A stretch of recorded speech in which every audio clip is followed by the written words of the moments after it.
Bonjour et bienvenue dans une nouvelle vidéo de l'Académie du Web Design. Je vous rappelle déjà que si vous n'êtes pas encore abonné à la chaîne, abonnez-vous, vous serez notifié des différents contenus si vous activez la cloche. Donc je vous souhaite la bienvenue sur ma chaîne. Aujourd'hui nous allons voir un tutoriel du XUI. Nous allons voir comment réaliser une maquette responsive à l'aide de Figma. Donc nous allons voir comment utiliser les variables et les points de rupture pour ne devoir designer qu'un seul élément.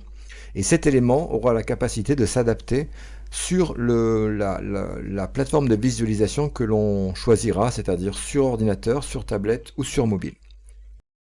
Donc on se retrouve tout de suite sur Figma et voilà ce que nous allons réaliser. J'ai réalisé un en-tête de travail avec un logo et puis un menu. Donc cette en-tête-là, j'en ai fait un composant. Et l'idée, ça va être de pouvoir, à partir de ce composant-là, soit le placer sur une maquette, par exemple MacBook, où il viendra donc se positionner au bon endroit et à la bonne taille, soit en prenant le même composant ou une instance de son composant, en venant le poser sur une maquette d'iPhone, et là, il s'adaptera à la largeur de visualisation, c'est-à-dire que des éléments disparaîtront, et là, par exemple, le menu principal a disparu et le menu hamburger est apparu.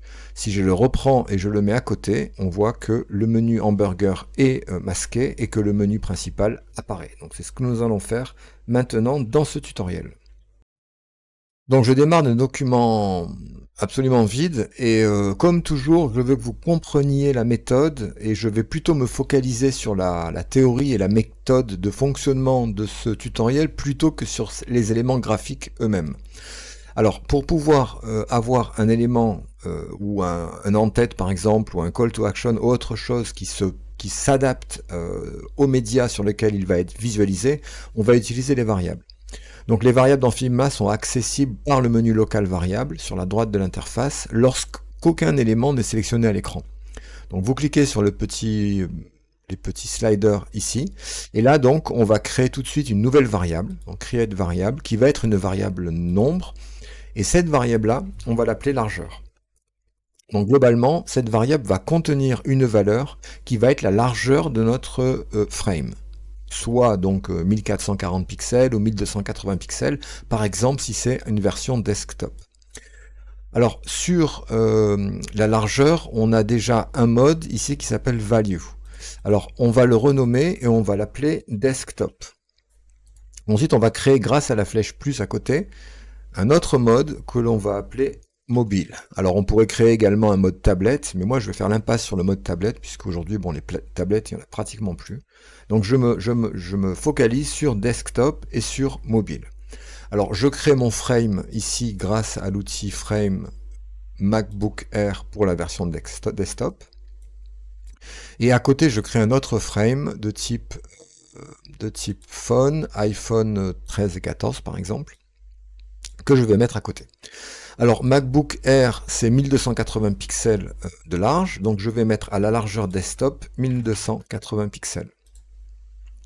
Pour iPhone 13 c'est 390 pixels de large, donc je vais mettre dans la colonne mobile 390 pixels de large. C'est-à-dire que la variable largeur, donc qui s'appelle largeur, aura soit une valeur de 1280 dans le mode desktop, soit la valeur de 390 pixels dans le mode mobile. Ensuite, je vais créer également une nouvelle variable qui va être un booléen, c'est-à-dire une variable qui possède deux états, un état vrai et un état faux, qui sont représentés dans Figma par un switcher, comme ceci. Et globalement, cette variable booléenne va me permettre d'activer, enfin d'afficher ou de masquer le menu principal. Donc je vais l'appeler menu principal. Et je vais également créer une nouvelle variable que je vais aussi mettre de type booléen, qui va s'appeler menu hamburger. Donc l'idée ici est de venir piloter la visibilité du menu hamburger et du menu principal, puisque sur ordinateur on aura le menu principal d'activer et le menu hamburger de désactiver, et sur mobile eh bien on fera l'inverse, on activera le menu hamburger et on désactivera le menu principal. Donc l'idée ici est dans chacun des modes, que ce soit desktop ou mobile, d'aller activer ou désactiver le switcher. Donc en desktop je souhaite afficher le menu principal. Sur mobile, je souhaite le désactiver, donc je vais le laisser sur false. Et en hamburger, je souhaite désactiver le menu hamburger. Et sur mobile, je souhaite activer le menu hamburger. De cette façon-là, j'ai créé un tableau de variables Le tableau, donc, c'est deux entrées suivant le mode desktop et le mode mobile, et les variables vont prendre une de ces valeurs suivant l'état que je vais appliquer aux éléments. On peut maintenant passer à la création de l'entête. Alors je commence par créer mon entête grâce à un frame que je vais mettre dans la version desktop. Je vais le mettre ici en haut. Voilà, comme ceci. Alors là, on va venir le remplir d'une couleur pour bien la voir à l'écran, comme ceci. Voilà.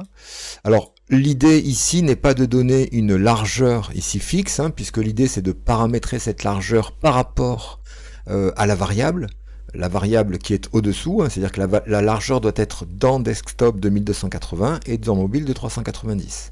Donc pour faire ceci, je vais sélectionner mon entête, mon frame. Alors je vais déjà en créer un auto-frame en cliquant sur Shift A. Voilà, j'en ai créé un auto-frame. Et ensuite, dans la largeur, au lieu d'aller appliquer une largeur en pixels, ici, je vais simplement aller descendre dans le petit menu déroulant et faire appliquer une variable. Cette variable, je la sélectionne, c'est la variable largeur, et je clique dessus.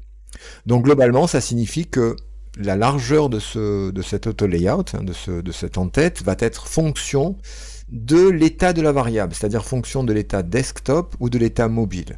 Alors pour déjà vérifier si ça fonctionne, je peux désactiver tous les éléments. Et à côté de la page, j'ai dans ma collection de variables qui s'appelle pour l'instant collection 1, celle-ci, je peux voir que si je passe sur mobile, eh bien la largeur change. Et qui plus est, la largeur se retrouve exactement la largeur de la partie iPhone. Donc ça c'est intéressant déjà pour voir si ça fonctionne. Si je reviens sur l'état desktop, eh bien je reprends le conteneur à sa valeur initiale. Ensuite je vais positionner dedans les éléments de menu. Alors je vais mettre le logo que je vais récupérer sur mon autre document. Alors attention, je reviens quelques secondes en arrière. On ne peut assigner des variables à un frame que si on a des éléments dans le frame. Donc je vais prendre tout simplement mon entête que je vais glisser dans le frame iPhone. Ensuite je peux sélectionner le frame iPhone et là on voit qu'on a la possibilité ici d'assigner une colonne qu'on va retrouver donc desktop ou mobile directement au frame. Donc là je vais sélectionner mobile. Voilà, c'est fait. Et donc maintenant que j'ai sélectionné pour iPhone le layer ici mobile et pour MacBook le layer, alors c'est pareil, il faut reprendre les éléments, les remettre dedans. Desktop, on va maintenant pouvoir voir comment calculer la largeur de l'élément. Donc la largeur de l'élément du bandeau de mon entête, c'est pas une largeur fixe comme je l'ai mis au tout début.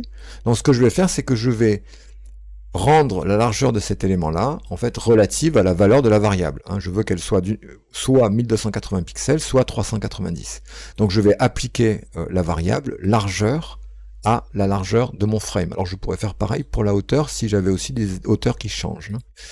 Donc une fois que c'est fait, là, on va prendre l'entête, on va le basculer sur le deuxième élément. On voit que là, ça fonctionne. On a par contre le menu hamburger qui doit être activé sur mobile. Donc il est probablement activé sur mobile, mais il doit dépasser. Voilà, il est là. Donc là, je peux ici réassigner bien mes différentes valeurs pour recaler voilà, mes différentes marges, comme ceci par exemple. Voilà. Et donc, j'ai rien d'autre à faire. Hein. Maintenant, quand on va prendre soit une instance de cet élément, soit l'élément lui-même, eh bien, il va automatiquement s'adapter à la largeur du périphérique sur lequel on visualisera la maquette.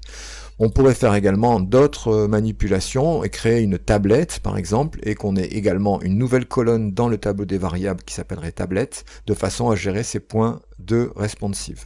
Voilà, donc ça c'était la façon la plus simple de gérer les breakpoints grâce aux variables, de façon à avoir des maquettes responsives, c'est-à-dire une maquette qui ne va être réalisée qu'une seule fois et qui va s'adapter, versus des maquettes qu'on réaliserait en 3 exemplaires différents, qui seraient compliquées à maintenir surtout.